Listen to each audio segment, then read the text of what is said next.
자, 오늘은 8페이지 한 차례 맞나요? 8페이지.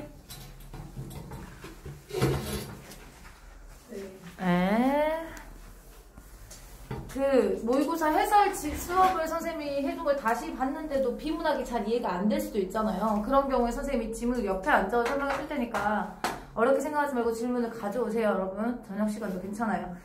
자, 우선은 오후가를 보시면 여기 틀린 문제들이 꽤나 있을 거라고는 생각을 해요. 오늘 나눠준 게 필요한 게 이것 때문이에요. 이거 한글로 전부 다 해석이 되던가요? 안 돼요? 이게 진짜 쉬운 시거든요. 진짜 쉬운 거건데. 자, 우선은 오후가 선생님이 세세하게 먼저 가르쳐 드리도록 할게요. 선생님이 설명을 하면 여러분 틀렸던 문제를 해결할 수 있을 거예요. 이거 보시면 오후가 윤선도. 자, 우선 윤선도가 어떤 사람이냐면 여러분 조선에서 엄청난 부자였어요. 엄청난 부자였는데 이 어부사시사 막 이런 것도 지으셨어요. 뭐 어사와 막 이렇게 해가지고. 근데 엄청난 부자였는데 선조, 그러니까 스승님, 그 선조 임금의 스승님까지 하셨어요. 근데 나이가 이제 사셔가지고 가시려고 했는데 얼마만큼 부자냐면 임금님이 스승님이니까 선물을 줬는데 어떤 선물을 줬냐면 용인에다, 경기도 용인. 지금은 용인이 그 큰 도시지만 그때 당시 완전 시골이었어요, 여러분. 시골이었는데 그 강도 없고 강도 조금 해가지고 배도 못 들어오고 그런 곳에다가 기와집을 선물을 해준 거예요. 근데 뭐 기와집 한 채였겠어요? 몇십 채 됐겠죠? 그러니까 그 한 큰 거였겠죠? 근데 얘가 섬으로 내려가고 싶은 거야. 섬으로 내려가고 싶은 거야.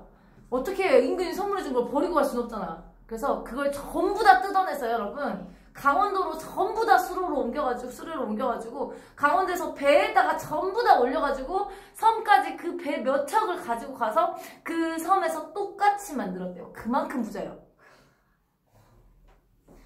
그 섬에 이 사람이 있었던 섬에 한 200가구 정도가 있었는데 그 중에 100가구는 윤선도 집에서 일을 하면서 먹고 살 정도로 부자였어요. 근데 자기는 보리밥 푼나물을 알맞게 먹고 막 이래. 가난하게 살겠다. 뭐 그럴 수 있죠. 검소할 수 있죠. 여러분 빌 게이츠도 여름휴가 갔다 오는데 13억인가 썼다면서요. 근데 얼마나 검소해요? 아니 생각해봐요, 여러분. 보통 사람들이 여름휴가를 가기 위해서 한 달 월급의 20%에서 25% 쓴대요. 빌 게이츠는 하루 벌 것도 안 썼잖아요. 얼마나 검소해? 그렇지 않아요? 13억짜리 요트에서 놀았대요. 13억짜리 요트에서 놀았는데 이제 요트를 산 거죠, 이제. 근데 와, 얼마나 검소해. 여러분 윤선도도 그렇게 검소하게 살았다고 생각할 거예요, 자기가. 엄청 부자니까. 자, 그런 사람인데 자기는 자연 속에서 만족하며 살겠다. 그리고 자연을 배우겠다라고 이야기를 해요. 자연을 배우는 태도를 순구미라고 이야기를 하는데 이 사람은 자연 속에서 배우겠다, 자연 속에서 검소하게 살겠다 이러면서도 임금님의 은혜를 잊지 않으려고 해요.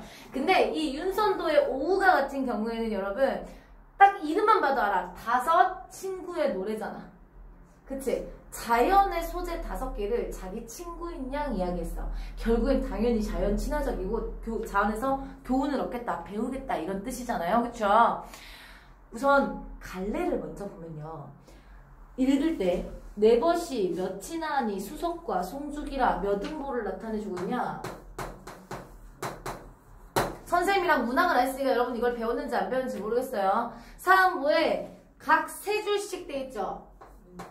이걸 3장구조라고 해요. 그쵸? 그쵸? 그 다음에 1수부터 6수까지네요. 이 정도 힌트가 나왔으면 이거 갈래가 먼저 알아야 돼요. 뭐죠? 갈래? 시조.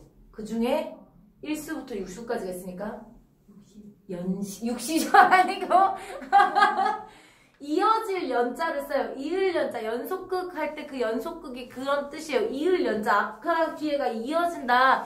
안 이어지는 건 단막극이라 하잖아. 그쵸? 자, 그러면 이게 3장 6구 45자 내외의 사음보의 3, 4조 혹은 4, 4조 율법을 가지고 종장의 첫 음보가 3글자로 고정하는 게 하나만 있으면 평시조, 단시조라 해요. 혹시 몰라요? 시조 형식? 시조 형식 들어본 적 없나요? 시조는 우리나라 최초의 최초는 아니겠다. 정형시예요. 대표적인 정형시인데 시조 형식이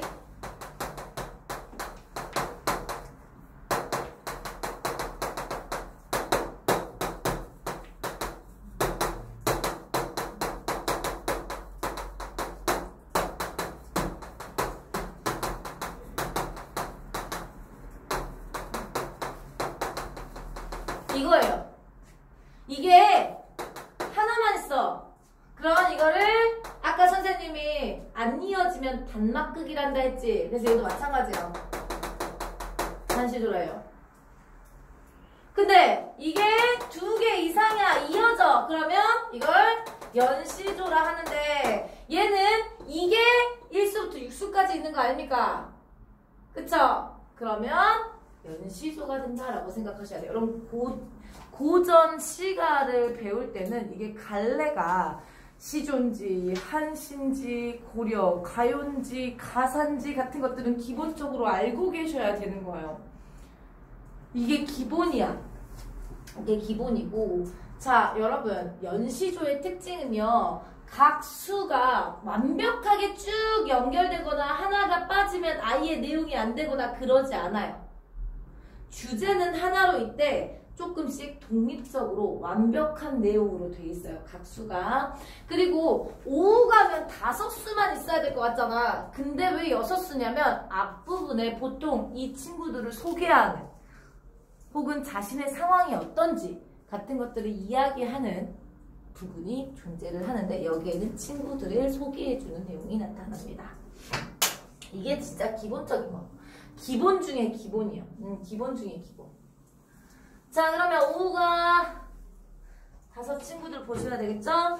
내 벗이 몇이나 하니 몇인가 하니 수석과 송죽이라 여러분 내 벗이 몇이냐? 수석과 송죽이다 그랬지. 지가 물어보고 지가 대답했어 여러분. 이거 무슨 법? 자문자답법, 문답법이라고 이야기를 해요.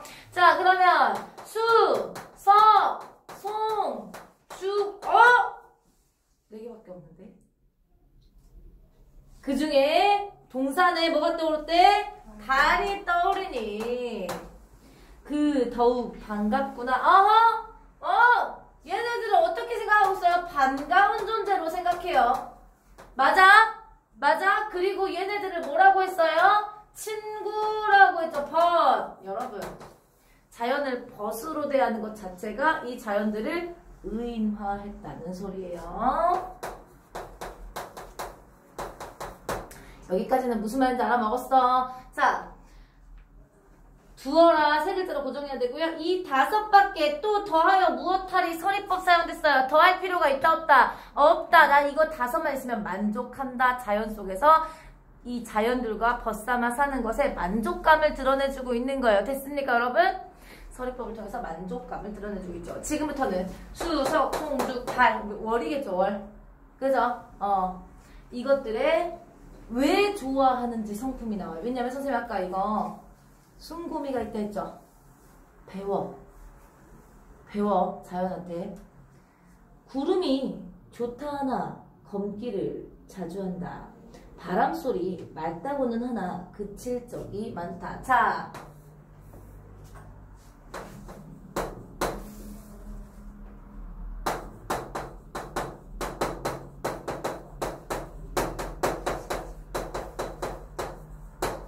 이해되셨어요? 좋고도 여러분 여기 좋다 맑다는 뜻이에요. 그칠 기 없기는 물뿐인가 하노라.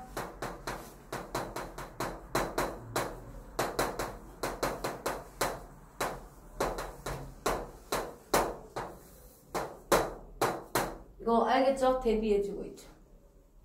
따라가야 되겠네요. 여기 화살표 치면 됩니다. 대비적 소재를 사용해가지고 물의 성품을, 물의 특성을 강조해주고 있는 부분이에요. 어떤 적? 예찬적 태도가 보인다는 거 여러분 알고 있을 거예요. 꽃은 무슨 일로 피면서 쉽게 지고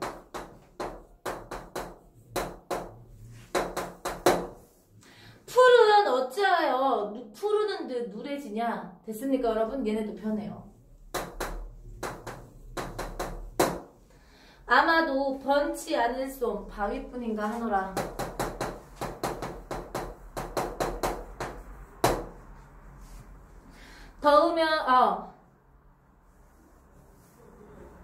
더우면 꽃 피고 추우면 입직언을. 소라 여러분 돈호법 불렀으니까 대상을 부르는 건 돈호법이라고 해요.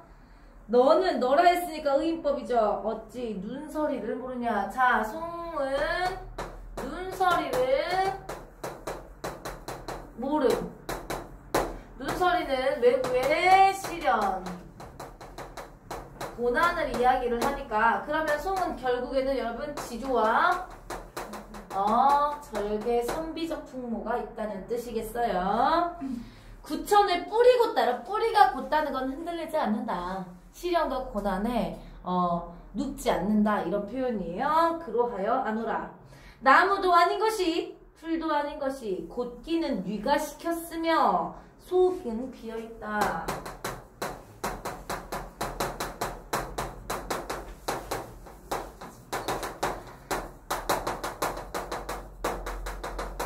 성비적 풍모 중에 어떤 거? 곧다는 건 여러분 지조가 있다는 뜻이고요. 속이 비었다는 건 청빈하다, 깨끗하다, 욕심이 없다.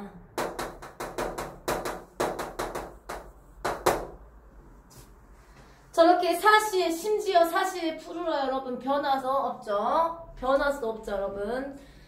적은 것이 높이 떠서 만물을 더 비춰요.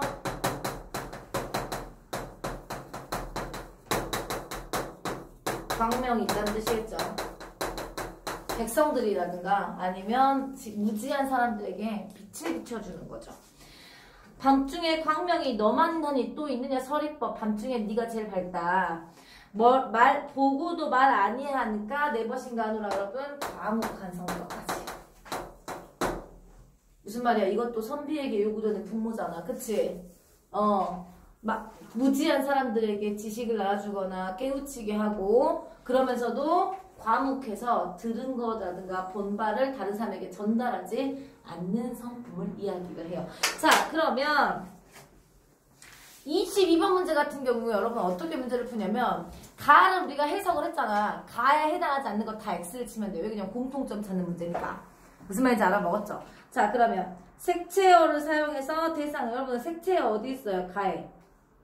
사시에 푸르니. 뭐 있잖아. 푸르다 있지? 뭐 서리법은 있고요. 근데 그리움 X 예찬은 돼요. 예찬. 그쵸? 그리움 X. 음성상징어 가에 없었어요. 여러분 음성상징어가 뭔지 아시죠? 음성상징어가 뭐야? 의성어, 의태어. 그쵸? 말을 건네는 방식 맞아요. 맞아. 소라 이거 말을 건네는 방식이었어. 유대감은 좀 애매하긴 해. 이거는 세모 쳐놔야 돼. 반어법 없어요. 그러니까 정답이 나올 수 있는 건 1번 혹은 4번인데 4번이 선생님 아까 애매하다 했지? 유대감을 표현한 건 아니에요. 예찬을 하고 있는 거거든요. 유대감은 너랑 나랑 닮은 점이 많아. 이런 표현인데 이건 유대감은 조금 애매하긴 해요. 그래서 세모를 했고요. 지금 동그라미 한 게 1번밖에 없어. 그리고 23번 같은 경우에 1, 2, 3번을 보고 동그라미를 칠 수 있느냐 없느냐가 중요해요. 우리 각을 했잖아 이미. 그쵸? 우리 이미 각을 했으니까 가의 사수에서 화자는 눈소리 속에서도 잎이 지지 않는 모습에 시련이 굵거나 맞네요. 오수에서 화자는 곱고 사계절에 푸름을 잃지 않는 모습에서 본 모습을 지켜나가는 꿋꿋함 맞겠죠?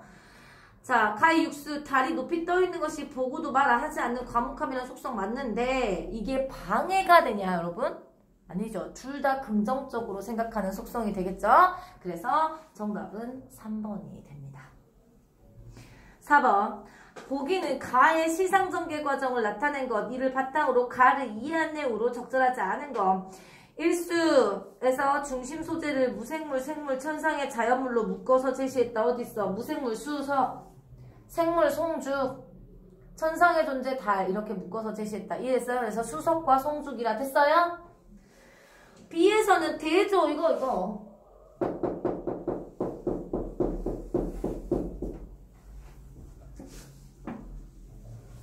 맞아? 대조. 근데 선생님 3, 4수에서는 대조 안 써자 지금. 양쪽 화살표는 수석에만 있잖아요. 그쵸? 대조는 2, 3면에만 나타난 거. 3수에서는 B와 유사하게 대꾸의 방법을 사용했다. 여러분 대꾸법은 뭐냐면 더우면 굽히고 추우면 입지건을 이거 대꾸법이고요.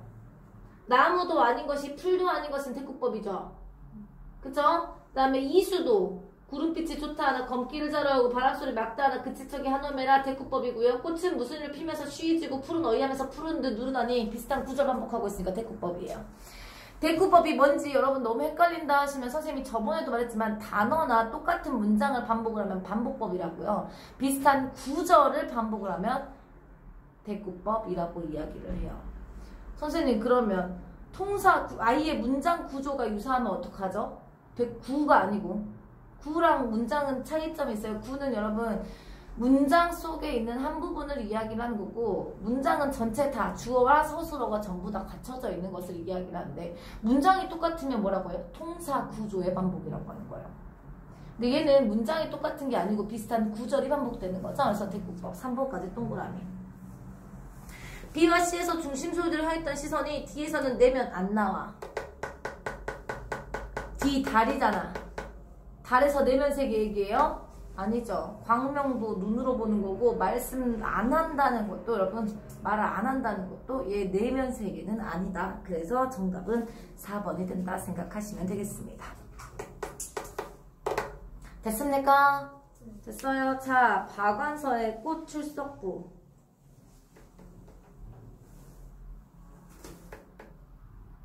갈래가 뭐겠습니까? 이거 수필입니다. 수필.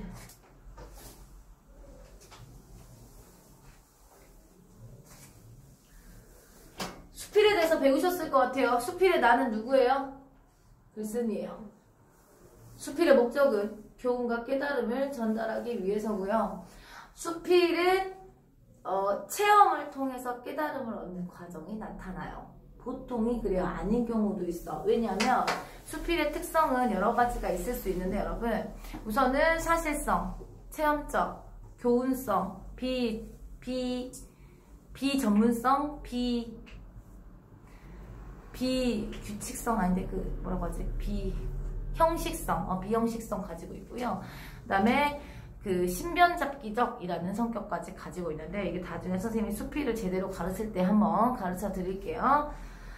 자, 우선은 읽어보도록 하겠습니다. 작년 가을 이웃집에 복수처를 나누어 받았다. 경험이죠? 뿌리는 구근이 아니라 흑갈색 잔뿌리. 여러분 흑갈색 잔뿌리 시각적 심상 있고요. 검은 흙 색채어 사용됐죠. 한 대 엉겨있고 22번에 정답 나와요. 키는 땅에 닿을 듯이 작은데 입도 새의 깃털처럼 잘게 갈라져 있어 전체적으로 볼륨이 느껴지지 않아 하찮은 자초처럼 보였다까지 복수초 처음에 외양 묘사예요. 이해되셨습니까 여러분? 굳이 쓰지 마시고요. 아 이거 그냥 외양 묘사 하고 있고 문제를 이렇게 푸는구나 정도까지만 보시면 됩니다.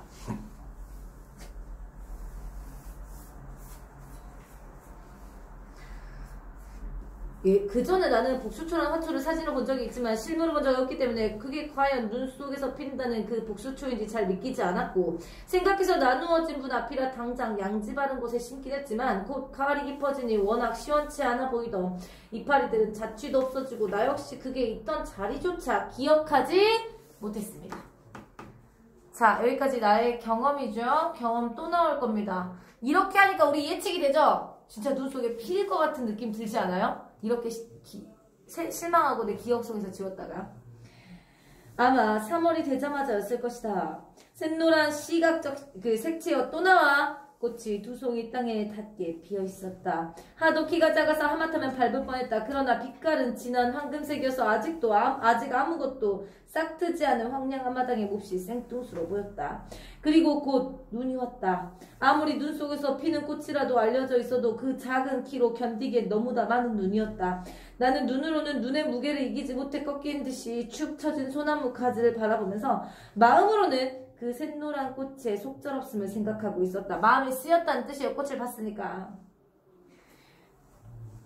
대문 밖에 눈은 쳐주었지만 마당에 눈은 그대로 방치해 두었기 때문에 노가 없어지는데 며칠이 걸렸다. 놀랍게도 제일 먼저 녹은 데가 복수초 언저리였다. 그 작은 풀꽃의 머리칼은 같은 뿌리가 땅속의 어둠에서 따뜻한 지열을 끌어올리기에 그 두터운 눈을 녹이고 더욱 샛노랗게 더욱 싱싱하게 해를 보고 있었다.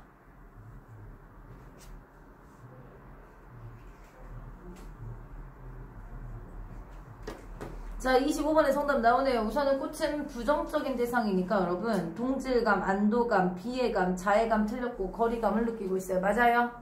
그치만 니은에서는 얘네들이 싱싱하게 있고 마음속으로 이 꽃을 계속 생각했다고 했죠. 그쵸? 그래서 친근함을 느낄 수 있어서 25번의 정답 3번입니다. 우선 기억만 봐도 여러분 꽃이 부정적인 지워버렸네. 꽃이 부정적인 존재죠? 그쵸? 내가 닮고 싶지 않은 존재이기 때문에 기억만 봐도 3번인 것을 우리는 확인을 할 수는 있긴 합니다. 온종일 그렇게 피어있다. 해질 무렵에는 타원형으로 오므라든다. 그러다가 아주 시들어버릴 줄 알았는데 다음날 해만 뜨면 다시 활짝 핀다. 그러나 마냥 그럴 수 없는 일이다. 곧 안 깨어나고 져버리는 날이 있기에 그게 피어있는 동안만이라도 누군가에게 보여주고 자랑하고 싶었어. 나 자랑하고 싶었어. 나는 집에 손님만 오면 그걸 구경시킨다.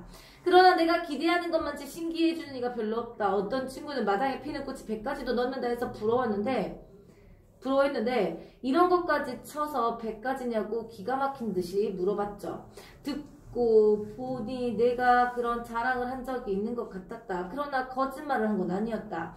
그 친구는 아마 기화 요초가 어우러진 광경을 상상했었나 보다. 내가 100가지도 넘는다고 한 것은 복수초 다음으로 피어난 민들레나 제비꽃, 할미꽃까지 다 합친 수요이다. 올해는 복수초가 한 번 되었지만 작년까지만 해도 산수유가 1번이었고 그냥 산수유보다 여러분 복수초가 훨씬 더 빨리 핀 거예요 지금. 곧 4월 되면 목련, 매화, 살구, 자두, 앵두, 조팝나무 등이 다투어 꽃을 피우겠지만 그래도 조금씩 날짜를 달리해 순서대로 피면서 그 그늘 제비꽃이나 민들레, 은방울을 거느린다. 꽃이 제일 먼저 핀 것은 복수초지만 잎이 제일 먼저 흙을 뚫고 모습을 드러낸 것은 상사초고 그 다음이 수선화. 수선화는 벚꽃이 필 무렵이나 필 것 같고 상사초는 잎이 시들어 지상에 사라지고 나면 한참이나 더 있다가 꽃대를 밀어올리고 있어요. 여러분 그래서 상사초예요. 상사화라고 하는 게 잎이 다 피었다가 시퍼렇게 다 피었다가 다 지고 나야 꽃이 피어요. 그래서 잎과 꽃이 평생 동안 만나지 못한다 해서 상사화라고 하는 상사병 걸린다 할 때 그 상사병. 이렇게 그것들을 기다리고 마중하다 보니 내 머릿속에 출석부가 생기게 됐고 출석부라는 말이 이제 순서인 거죠. 이제 기다림. 이해됐습니까? 기대감. 출석부. 이쯤 되면 꽃이 피겠다. 이해됐어 여러분? 이해되시죠? 그런 기대감이 생겼대요. 출석부를 보면서. 출석부란 원래 이름과 번호를 매기게 돼 있는지라 100번이 넘는 걸 알게 되었던 거예요. 그러니까 계속 하나하나 필 때를 기다리다 보니까 100가지가 넘구나 라는 걸 알게 됐다는 거죠. 이름을 모르면 100번이라는 숫자. 여러분 그러니까 이름도 다 안다는 뜻이야. 100가지가 넘는 걸. 애정이 있다는 뜻이겠잖아. 그러니까 출석부는 애정, 기다림, 기대감 같은 것들이 나타난 소재다. 그럼 26번의 정답 나올 겁니다.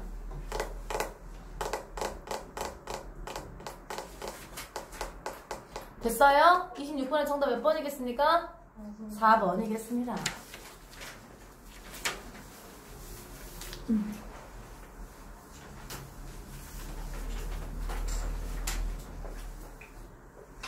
이런 소설을 보시면 여러분 이거 현대소설이거든요. 현대소설을 봤을 때 여러분들이 모르는 작품이 나올 확률이 99.9%예요. 너무 과했다. 그치? 99.9%는 너무 심하잖아. 99.7%거든요. 그러면 선생님 그럼 이걸 어떻게 합니까? 라고 하지만 현대소설은 문제를 보고 문제에서 요구하는 것만 찾으시면 돼요. 그래도 어느 정도 이거에 대한 이해가 있어야 문제를 풀 수 있을 거 아닙니까? 그래서 보통 고전소설이나 현대소설은 보기가 나와 있어요. 보기에 작품에 대한 설명이 나와 있는 경우가 많으니까 이거 읽기 전에 보기를 먼저 보시는 연습을 하셔야 돼요. 이해되셨죠? 여러분 여기 힌트가 있는 힌트가 힌트가 있어. 그러면 이 보기를 읽고 읽는 거랑 안 읽고 읽는 게 엄청난 차이가 나요. 농담 아니고 진심으로 차이가 나요, 여러분. 그러니까 이해도 자체가 차이가 난다고 생각하시면 될 것 같고요.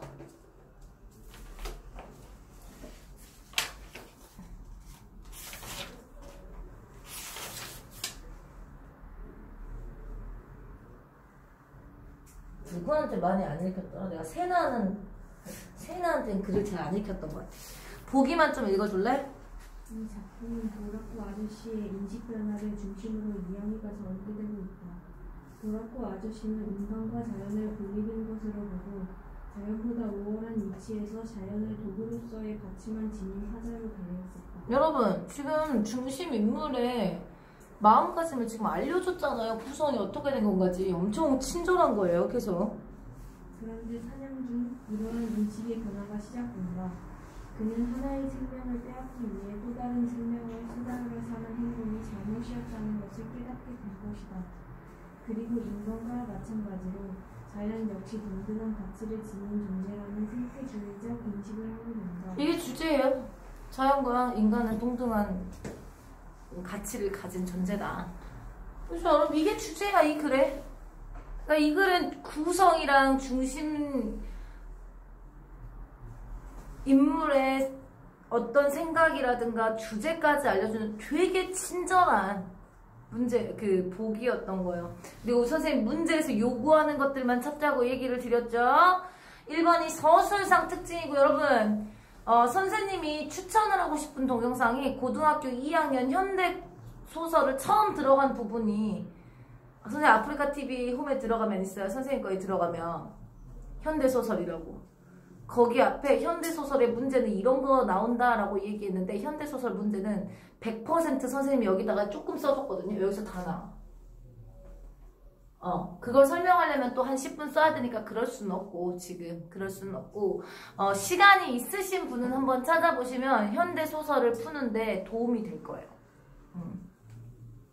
2번 윗글에서 알 수 있는 내용으로 적절하지 않은 거, 여러분 삼촌 도라코 아저씨죠. 그러니까 삼촌과 도라코 아저씨가 어떤 행동을 했는지, 어떤 말을 했는지 같은 것들을 위주로 보시면 되겠고요. 나와 도라코 아저씨의 대화 양상을 고려해서 기억과 니은에 대해서 이해했으니까 기억, 니은 보시고 맞는지 틀린지를 동그라미를 치시면 되겠어요, 여러분. 자, 빨리 읽겠습니다. 나는 삼촌의 연락을 받고 멧돼지 사냥에 동참하게 됩니다. 그러니까 물망초 카페 윤마담과의 사랑을 이루지 못하고 방황하던 삼촌은 사냥에 취미를 붙이고 살아간다. 나와 삼촌 도라코 아저씨는 새끼를 거느린 어미 멧돼지와 기리다 소나무 숲에서 마주치나 사냥에 실패하고요. 도라코 아저씨는 부상당한 삼촌을 얻고 숲길을 걷는다. 여러분 어떤 과정인지는 느껴지시죠? 새끼를 거느리고 있는 멧돼지를 사냥하려고 했대요. 왜냐면 인간과 다른 존재라고 생각했으니까요. 그죠? 인간과 다른 존재로 생각했으니까. 수빈아. 소방사냥했다. 유원 친구들이 숲을 가득 메우고 있었다. 잡고 올라오는 인기를 등을 보며 우리는 조금씩 걸음을 옮겼다. 두 번째 리기가 소나무 숲을 지나는 동안 내 마음속에는 궁금증이 일었다. 감정 연애를 하는지 삼촌의 만남도 더 이상 이어지지 않았으므로 나는 궁금증을 참지 못하고 왔다. 나라 그랬잖아. 근데 여러분 이거 중심 인물은 도라코 아저씨죠. 이거 1인칭 관찰자 시점인 것을 알 수가 있어요. 그런데 도라코 아저씨는 아까 왜 멧돼지를 안 죽였어요? 아저씨도 쓸 수 있었잖아요. 자, 그래서 물어봅니다. 왜 멧돼지 안 썼냐고 물어보는 거예요. 도라코 아저씨도 원래는 여러분 생태주의적 생각이 있는 사람이 아니었었어요. 근데 안 쌌대. 그래서 내가 궁금한 거야. 이 아저씨가 왜 안 쌌을까? 원래 그러던 인간이 아닌데 이렇게 생각을 한 거죠. 계속 읽을게요. 내 모름에 도라코 아저씨는 영딴소리였다. 영딴소리를 했대, 여러분. 영딴소리. 호식이가 새끼 건데 울고 늘어진 모양이라 그러면 언니가 그만 못 가거든. 역경중에는 그런 짓 하는 분들 참 많아요. 저게 원체 영문이라 함께. 콩콩이 소리로 훌쩍거리며 삼촌이 말했다. 조금 전까지 사람이 없전에 수면제도 없전에 징징거리던 삼촌이 주인을 닮아 어디가 부러졌는지 오른쪽 뒷발을 들고 껑충껑충 뛰어가는 몸을 가리켜 영문 운운했다. 자, 이거 무슨 말이냐면 이 사냥을 많이 했던 사람들은 지금 어른들은 무슨 말인지 알아먹는데 나는 이해가 잘 안 되는 거예요. 어린 나로서는 잘 이해가 안 돼. 계속. 소식이 얘기가 나오니까 또 만담을 시작할 모양이었다. 삼촌 가슴속은 암만 해도 푸른색인가 보다. 산촌 가슴속은 암만 해도 푸른색인가 보다. 여기서 왜 푸른색이라 했는지를 보겠습니다. 하지만 그건 암수라. 그런 암수를 쓰면 안 되는 거라. 암수는 속임수. 나도 한때 그 이름도 아름다운 물범초 입마당까지는 못 되더라도 같은 동명심이 눈에 얹혀져 있어요. 물질 잘한다고 알려지만 여기저기서 해수부제 해달라고 부르는 일이 맡았단게. 과거를 회상하고 있네요. 가서 잡아주면 연민대로 참 재미나지.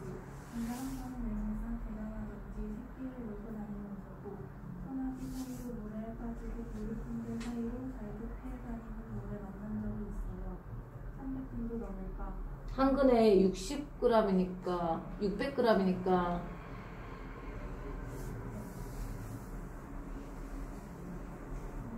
엄청 질이 180kg 정도 되겠네요. 네. 엄청 질이 대형 멧돼지 아닌 여러분 멧돼지 진짜 커요. 혹시 멧돼지 실제로 본 적 있으세요? 선생님이 한 재작년쯤인가?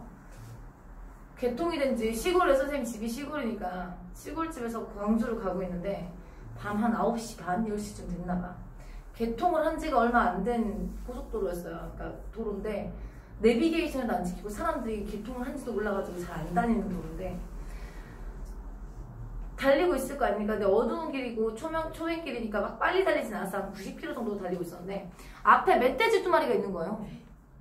근데 내가 이렇게 꺾어 피하려고 꺾는다 그러면 이쪽이 이제 그 터널 들어가기 전에 있는 다리여서 나 떨어져 죽는 거야. 물론 옆에 남자친구가 앉아서 운전하고 있었지만 남자친구가 어떻게 속도를 줄이면서 꺾진 않고 친 거죠.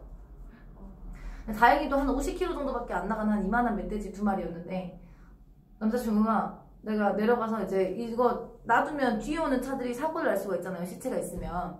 그래서 끌어내려고 했는데 남자친구가 나가지 말라고 하는 거예요. 새끼 2마리만 있을 리가 있냐. 어미 멧돼지 있을 수도 있다. 그러면서.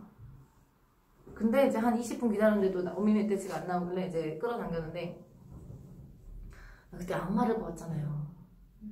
어떤 아저씨가 아직 시체를 다 못 치웠을 때 한 15분 정도 지났는데 어떤 차가 뒤에서 오는 게 느껴지는 거예요. 헤드라이트. 그래서 우리가 이렇게 했어. 이렇게 이쪽으로 피해서 가라고. 근데 무시하고 쌩 가다가 멧돼지를 봤을 거 아니야. 지나가다가 뒤로 후진을 하는 거예요. 그거 처리 안 할 거면 자기 주라고. 가져갈 거 아니면. 그 사람들은 마을 회관 같은데 멧돼지 한 마리 가져가면 한 30만 원씩 안 돼요. 근데 저는 이제 광주도 가야 되고 무섭기도 하고 그래서 안 싫었죠. 그 사람은 땡 잡은 거예요. 근데 나는 무서우니까 나는 우선 동물들, 생물들 죽이는 거 못 봐요. 전 못 봐요.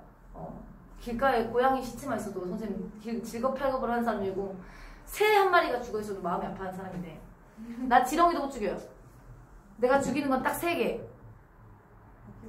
네, 바퀴벌레랑 파리, 모기 3개. 전 무당벌레도 안 죽이는 사람이고 개미도 안 죽이는 사람인데 아유 바퀴벌레는 죽여야 되겠더라고. 어우 혐오스러워. 파리는 귀찮아서 모기는 건강에 안 좋으니까 이렇게 죽이는데 해충이잖아. 해충이니까. 근데 와, 그 아저씨가 한 마리는 즉사를 했고요.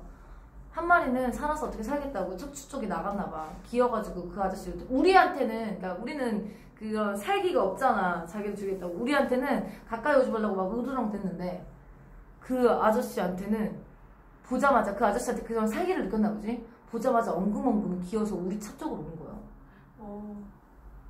근데 그 아저씨가 그 멧돼지 저는 소리만 들었어요. 남자친구한테 말로 들었죠. 이렇게 하고 있었으니까. 멧돼지를 그냥 칼로 빨리 죽여주면 좋잖아. 근데 칼이 어딨어. 삽을 가지고 죽인 거야. 그 아저씨가요? 그 아저씨가. 헐. 살아있는 걸 싣고 갈 수는 없으니까. 새끼 멧돼지인데 이만했어요. 새끼 멧돼지인데. 그럼 어미 멧돼지. 진짜 100kg 넘으면 130kg 정도 기본적으로 되고 180kg면 진짜 큰 멧돼지인데 진짜 이만해요 여러분. 그 진짜 큰 멧돼지는 여러분 그 모닝 알죠 모닝? 걔만 해요. 와 사람보다 큰. 네 걔만 해요. 180kg인데 너무나 자기 크게 너 3개 있겠다 3개 더 되냐? 4개 돼 4개? 무서웠어요. 네, 무서웠어. 그때는 진짜 무서웠고. 돼지 불쌍하다. 아, 그니까, 차가 워낙 안 다니는 도로니까 지들끼리 그 도로에서 놀고 있었겠지. 근데 나는 걔를 안 치면 어떻게 돼? 난 죽어요.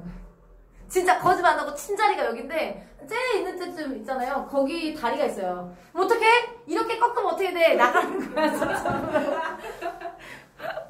멈출 수는 없었어요. 90km인데 어떻게 바로 앞에 있는 거 멈춰요? 아 그렇네요. 심지어 이제 오르막길이어서 오르막길 올라가고 이렇게 바로 평평해지는 그 윗부분에 가 있었던 거예요. 안 보여. 오르막길 올라갈 땐 절대 안 보이거든요. 죽을 뻔했어요 그날. 와, 나는 그거 치고 앞에 범퍼 가느라 50만 원 썼죠.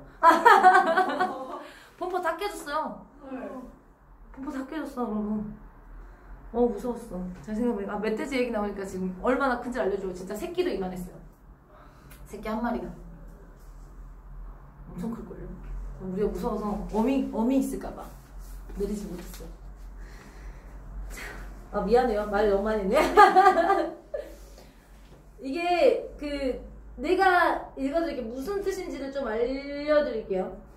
그런 놈 어디 다시 만났겠나. 무려 6박 7일 동안 그놈 쫓아다녔은 게 말 다 한 거지. 그러고 본 게 안 되겠더라. 어느 순간부터 요 놈이 나 갖고 노나 그런 생각이 들대. 지금 생각하면 틀린 생각이지. 살겠다고 도망가는 멧돼지 신세에 어디 사냥꾼을 갖고 놀겠나. 사람이든 짐승이든 숨 탄 것은 목숨이 밑줄 사람이든 짐승이든 숨 탄 것 목숨이 그래 우스운 게 아닌데 말이다.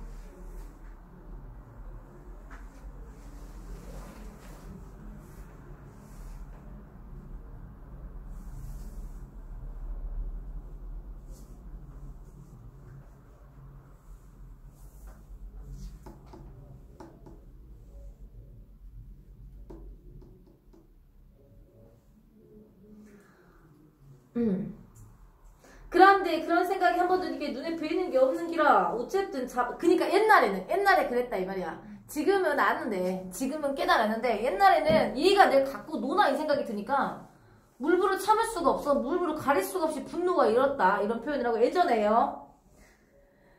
그래서 다음부터는 어미가 아니라 새끼를 죽였어. 보는 쪽 싸 죽였어. 그래 암수지 암수. 한 5마리쯤 죽였을 끼라. 그때 초가을인 게 아직도 새끼들 등에 줄이 쫙쫙 그어져 있을 때였어. 한두어 방아 쏘만 새끼들이 꿈틀꿈틀 하다가 죽어버려. 멀리 있어도 호수 작은 산탄으로 쏘면 되니까. 어미는 산탄이 박혀도 괜찮다 해도 새끼들 어미 눈에 보는 앞에서 픽픽 쓰러지지. 새끼만 노리고 5마리쯤 죽인 뒤에 도락구 아저씨는 일행에게 다시 돌아가자고 말했다고 한다. 그때 이미 능선을 따라 북쪽으로 30km 정도는 올라간 뒤였다. 도락구 아저씨는 며칠간 사냥으로 거짓골이 된 채 그냥 돌아갈 수 없다고 불평하는 일행을 이끌고 다시 능선을 따라 돌아오기 시작했다. 사람들이야 몰랐지만 나는 알고 있었다. 피리시 쫓아온다는 거를 말이다. 뭐긴 뭐라 어미 멧돼지지. 우리가 새끼들을 들쳐매고 가니까 어미가 계속 그래 일정한 간격을 두고 쫓아왔어요. 죽을 줄 알면서도 계속 그래 쫓아오더라. 그래 한 6시간을 걸어가다가 새끼들 내려놓고 다시 몰이를 시작했어. 그래갖고 잡았지. 죽을라고 쫓아온 놈이니까. 여러분 알겠죠? 마음이 아프죠 지금. 어미가 새끼들 다 잃고요. 새끼들 시체 메고 가고 있는 이 사냥꾼들 자기가 죽을 거 알면서 쫓아온 겁니다. 그런데 봐라. 잡는 그 순간에 나도 너맨치로 그놈하고 숨이 탁 마주쳤다. 눈이 또 마주쳤다. 그 눈에 뭐가 보였는지 아나? 아무것도 안 보이더라. 텅 비었더라. 결국 너는 못 샀지. 나도 한참을 못 샀다. 그래 벌써 죽은 놈이라 하는 거를 아는 이상은 못 쏘는 기라. 쏘면 안 되는 기라. 하지만 일행이 지켜보는 데다가 공명심도 있으니까 안 쏠 수가 없었다. 살아생전에 총 한 번 제대로 안 쏘고 잡은 멧돼지는 그게 처음이자 마지막이라. 녹아내리는지 멀리 가지에 쌓였던 눈무지가 쏟아지는 소리가 들렸다. 그래 총 쏘기 전에 벌써 죽은 놈이라 카만 나는 도대체 뭘 쏴 죽인 거겠나. 마을에서 영웅 대접받고 집에 들어와 며칠을 끙끙 앓다가 깨달았다. 잘못했다. 아무래도 총을 쏘면 안 되는 거였다. 이런 생각이 머릿속에 떠나지 않더라. 그러고 보만 그날 내가 잡은 거는 정녕 멧돼지가 아니었던 거지. 이래 산에 오만 쓸모적은 나무나마 기라기다 소나무로 살아가고 청설모도 살아가고 바람도 쉼없이 움직이지만 정작 그 멧돼지는 이미 죽은 거였으니까 말이다. 그러면 아저씨가 그때 싸 죽인 거는 뭐라요? 우리는 길었다 소나무 숲을 빠져났다. 하얀 빛과 성긴 겨울 햇살이 투명하게 서로 뒤엉키고 있었다. 도라코 아저씨는 코를 한번 훌쩍였다. 눈 밟는 소리와 함께 사냥개들이 끙끙거리는 소리만 하루 사이를 두고 들릴 뿐이었다. 그래 나는 한번 죽었다. 도라코 아저씨는 또 딴소리였어요. 자, 그러니까 과거에 내가 죽었다는 뜻인 거야. 과거에 내가 죽었다. 이해되셨습니까? 바뀌었다는 뜻이겠죠? 자, 그런데 이 어린 서술자 나는 이 아저씨의 말을 이해하고 있어? 못하고 있어요? 못하고 있어요. 그래서 29번의 정답은 3번. 내가 아직 몰라. 다 이해 못해. 내가 다 이해하는 사람이면 여러분 이 아저씨가 이렇게 세세하게 친절하게 얘기를 해줘요? 안 해줘. 그러니까 순수한 어린아이의 눈으로 보고 이 순수한 어린아이가 이야기를 계속 진행을 할 수 있도록 해주는 거예요. 인물의 과거를 끄집어낼 수 있도록 계속해서 질문을 하고 있는 거. 이해를 못했으니까. 이해되셨죠? 자, 저 봐라. 기다리 소나무도 있고 직박구리도 있다. 절에 다 살아가고 있는 거라. 산 것들 절에 살아가게 하는 일이 얼마나 용기 있는 일인가 나는 그때 다 깨달았던 기라. 내가 하수구제 한다고 소돌아다니면서 짐승들을 싸 죽인 것도 용기 있어서가 아니라 나하고 마누라고 애새끼랑 먹고 살라고 거라는 걸 그때 알게 됐다. 그것도 모르고 나는 영동군 상촌면 흥덕리 도락구가 세상에서 제일 용감한 사냥꾼인 줄 알았던 거라. 그리고 나니까 어디 약실에 돌멩이 하나도 못 집어넣겠더라. 여기서 말하는 약실의 돌멩이는 여러분 피스톨에다가 이제 총알을 집어넣지를 못하겠더라. 삼촌이 등에 업은 도락구 아저씨는 지친 기색도 없이 눈 쌓인 산길을 터벅터벅 걸어 내려갔다. 아저씨의 말은 알 듯 말 듯 했다. 내가 네 삼촌을 왜 좋아하니까 아나. 좋은 말 상대니까 그런 거 아니라요. 멧돼지 눈 보고 옛날 애인 생각나서 총 못 쏜다 하는 사람이 아니라 그래 내가 네 삼촌 좋아하는 거라. 내가 뭔 소리 하는지 알겠나?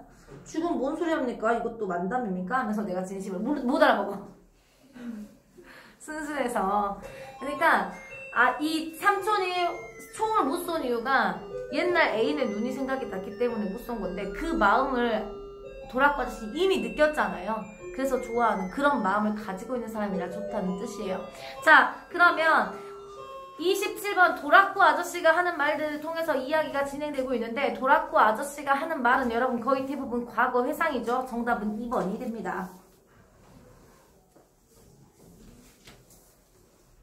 28번 윗글에 알 수 있는 내용으로 적절하지 않은 거. 삼촌은 나에게 사랑에 관한 자신의 이야기를 들려주었다. 언제?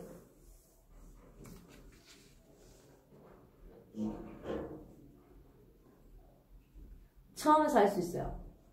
감정 정리를 하는지 삼촌의 만남도 더 이상 이어지지 않았으므로 나는 궁금증을 찾지 못하고 말했다. 그리고 그 전에도 알죠. 삼촌이 물망초 카페 윤마담과의 사랑을 이루지 못하고 방황하던 삼촌이에요. 그러니까 이것도 실제로 본 건 아니겠죠 여러분? 그죠? 그래서 1번 적절하고요.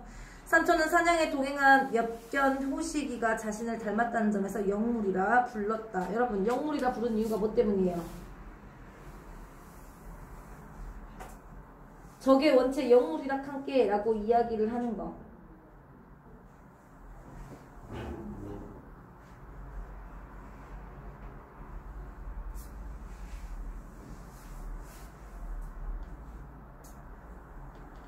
새끼, 그러니까 멧돼지 새끼 관절을 물고 늘어졌기 때문에 이 호식이라는 강아지가, 걔가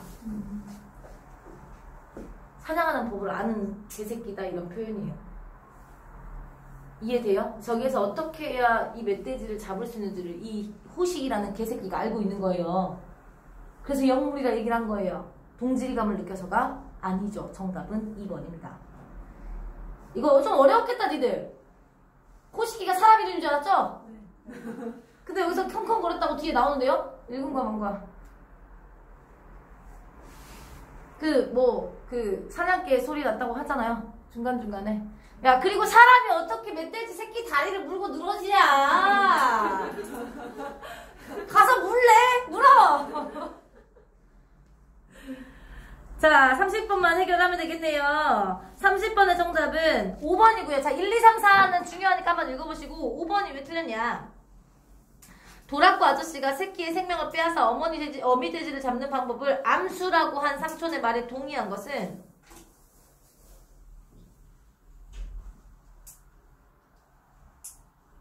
자신의 행동이 잘못되었다는 것을 깨닫는 거고요. 이거는 동등한 가치를 지닌 존재다라고 생각해서 그런 건 아니에요. 동일한 존재다라고 생각하는 자변은 어디 부분이냐면 아까 사람 밑줄 친 부분 어디죠? 사람이든 짐승이든 숨탄 것은 목숨이 모두 그대 우스운 게 아닌데 말이다. 이 부분이고요. 이 부분이고 암수라고 이야기한 거는 내가 잘못된 방법을 했었다. 그러니까 여기서 말하는 잘못된 방법은 이제 정당하지 못한 방법을 했었다라는 반성. 보기에 어디에 가깝냐? 자신이 그런 수단으로 삼은 행동이 잘못됐다는 것을 깨달은 것뿐. 깨달은 부분이야.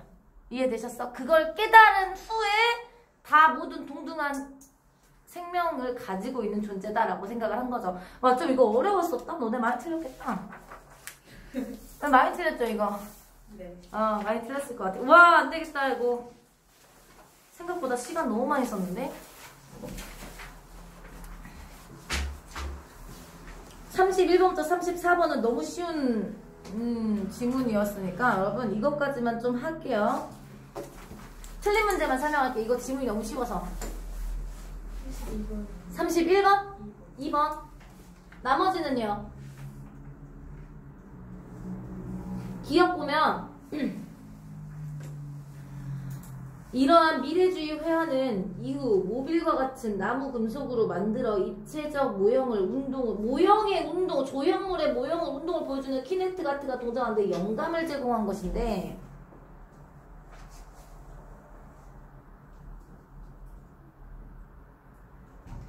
마지막 문단만 읽으면 되겠다. 기존의 전통 서양의가 대사의 고정적 모습에 주목해서 비례 통해 조화 아름다움에 보였다면 미래주의 회화는 이거 누가 틀렸지? 봐봐. 뭐라고 써있어? 미래주의 회화는 움직이는 대상의 속도와 운동이라는 미적 가치에 주목했댔지. 이것이 무엇에? 조형물의 운동을 보여주는 키네트가트가 중요한데 영감을 줬대. 이해돼? 그럼 여기에서 영감이 어떤 게 있느냐요? 고정되어 있지 않고 실제로 움직이는 것을 이야기를 하겠지. 이해돼? 그럼 정답 나오지 않아? 2번.